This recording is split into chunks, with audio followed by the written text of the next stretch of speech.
Hi almal, dis Kobus Skreer. Ek wil vandag vir jou 'n golden nugget kom gee. Jy weet baie keer dat Satan 'n mens glo dat jy so diep in die moeilikheid en jy so diep in hierdie put dat jy weet nie hoe om uit te kom nie. En baie keer gebeur die wêreld. Omstandighede gebeur. Maar daar's 'n skrif in die Bybel. 1 Johannes 1 vers 9. Daar staan wanneer ons sondes bely, God is getrou en hy's regverdig en hy reinig ons van al ons ongeregtighede en hy vergewe ons al ons sondes. Al wat jy moet doen is om jouself te verootmoedig om met 'n desperate hart God te soek, voor hom te kniel, hom aan te roep en daardie secret sondes wat jy wegsteek voor God te bely.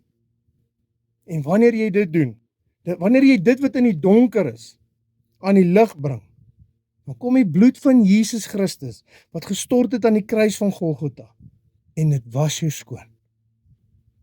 Al wat jy van daar af moet doen is om dit nie weer te doen nie. Hoe amazing is dit? Jesus het aan die kruis van Golgotha alles gedra. Daar is vir jou hoop, daar is vir jou uitkoms. Moenie dat Satan jou laat glo dat jy kan nie uit daardie put uit opstaan nie. Al wat jy moet doen is bely jou sondes. 1 Johannes 1 vers 9.